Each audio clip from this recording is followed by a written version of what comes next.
Bapak Wakil Bupati Bima, Bapak Dr. Irfan Jubaidi, yang mada hormati Bapak Sekcam Sape, mada muliakan Imam Masjid Ar-Rahman Desa Reoi, seluruh rombongan selasa menyapa tokoh masyarakat dan alim ulama, mada tidak dapat sebutkan satu persatu, mada doakan semoga kita semua dimuliakan oleh Allah Subhanahu wa taala.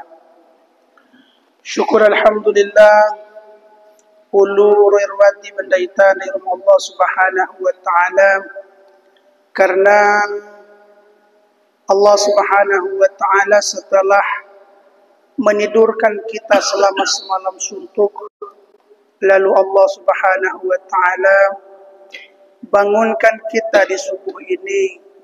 Kita mulai aktivitas kita, dimulai daripada mungkin ada yang qiyamul lail, tapi paling tidak mulailah hari-hari kita dengan solat subuh berjamaah di mana azan dikumandangkan.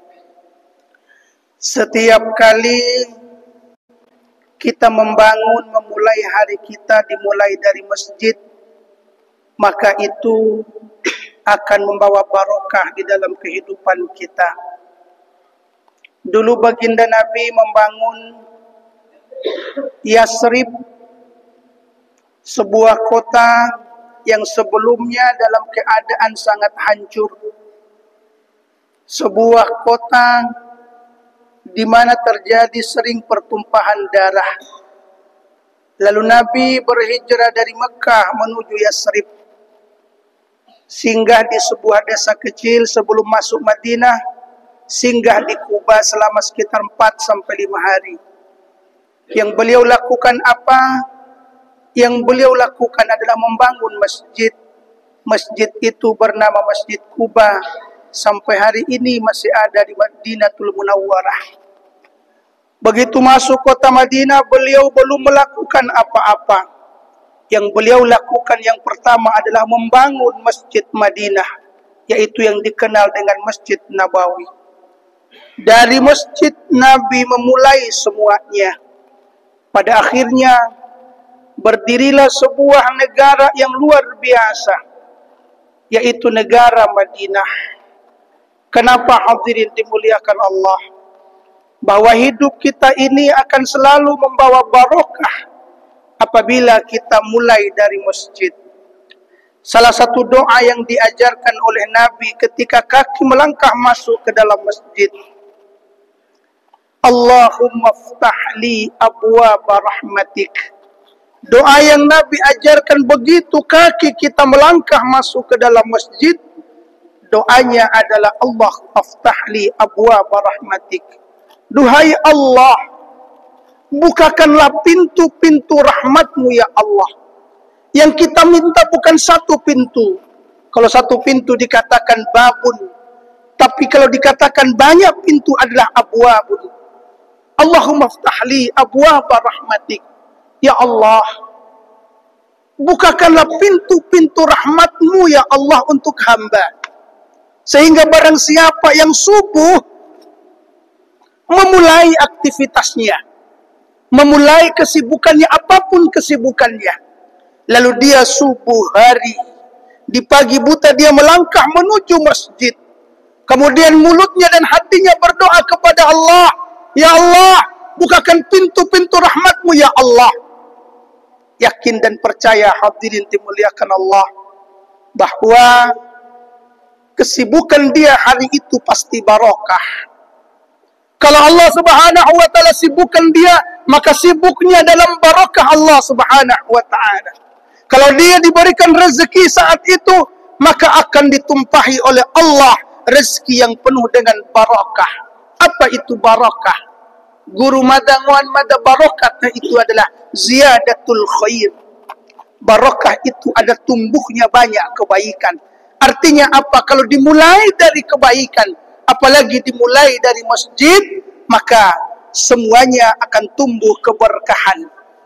Ada sebuah hadis qudsi yang mada ingat sampai hari ini, bahwa barang siapa yang menancapkan Niatnya di subuh hari, di pagi hari. Dia perbaiki niatnya bukan sekedar untuk sibuk dunia. Akan tetapi dia perbaiki niatnya. Ya Allah, hamba mulai ini dari masjid. Hamba ini ya Allah, mudahkanlah hamba untuk taat kepadamu ya Allah. Man kanati dunya hammahu. Sebaliknya kata Nabi, barang siapa yang memulai kehidupannya, menancapkan cita-citanya, man kanati dunya hammahu, yang dia cari hanyalah dunia semata-mata. Sauma tempu'u mori, cita-cita kehidupannya hanya dunia. Faraqallahu alaihi amarah, maka Allah akan cerai beraikan urusannya. Jadi siapa yang hidupnya ini hanya niatnya dunia, maka Allah akan cerai beraikan urusannya. Moto pukacon urusannya daripada selamat. Wa'ala baina ainihi faqrah, dan Allah akan meletakkan di dalam matanya, di dalam hatinya rasa kurang, rasa miskin.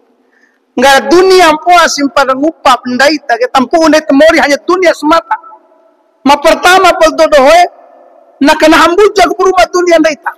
Wa ja'ala baina aini faqara, dan Allah akan letakkan di dalam mata dan hati ndaita kefakiran, kurang. Manusia seperti itu dodohe, walaupun diberikan dunia yang banyak, gajinya banyak, penghasilannya cukup sebenarnya, tapi dia akan selalu merasakan kurang. Banyak kenyataan dapat kita lihat. Kita lihat di media sosial, kita lihat di media televisi, kita saksikan banyak yang tertangkap tangan oleh KPK. Rata-rata yang tertangkap tangan itu bukan gajinya sedikit. Gajinya puluhan juta, bahkan ada yang gajinya sampai ratusan juta. Tapi toh masih juga merasakan tidak cukup. Maka dia harus mencari cara-cara yang haram. Bukan masalah sedikit dan banyaknya. Nominal ratusan juta itu bisa jadi begitu banyak.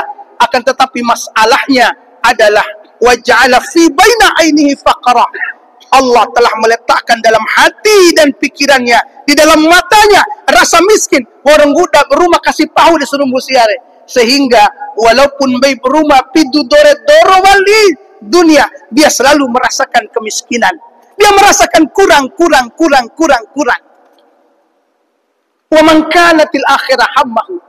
Tapi barang siapa yang hidupnya ini, dia tancapkan niatnya, cita-cita hidupnya, bukan sekedar dia sibuk dunia, akan tetapi dia menancapkan cita-cita akhiratnya. Dimulai subuhnya dengan baik, dia berdoa kepada Allah, ya Allah di subuh ini ya Allah, mudahkanlah hamba taat kepadamu hingga datangnya sore hari ya Allah. Begitu terus dia minta. Wa ja'ala fi qalbi ghinan, jama'allahu alaihi amarah. Maka Allah akan membantu kita. Jama'allahu alaihi amarah ini maknanya bahwa Allah akan sukseskan urusan kita. Allah akan bantu sukseskan urusan kita, akan mudahkan setiap urusan kita.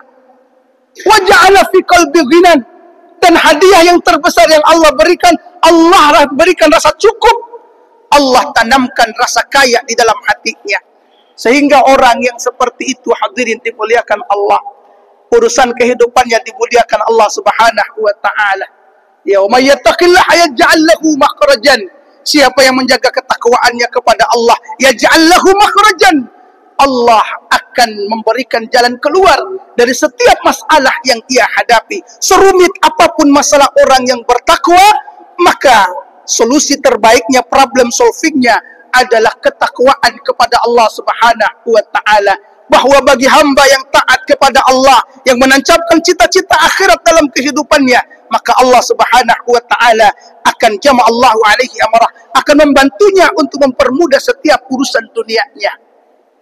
Wa ja'ala fi qalbi ghinan, dan Allah tancapkan rasa kaya di dalam hati. Kalau Allah sudah tancapkan rasa kaya di dalam hati, maka insya Allah itulah sebabnya orang akan menjadi hatinya menjadi qanaah. Hatinya akan merasa tenang, hatinya merasa cukup, hatinya selalu merasa bersyukur akan nikmat dan anugerah yang diberikan Allah Subhanahu wa taala. Ketika diberi kelapangan, dia dapat bersyukur kepada Allah. Ketika pun ia diuji dengan kesempitan, dia dapat bersabar. Hadirin dimuliakan Allah, dan itu salah satu tanda al-hayatun thayyibah, kehidupan hamba yang baik.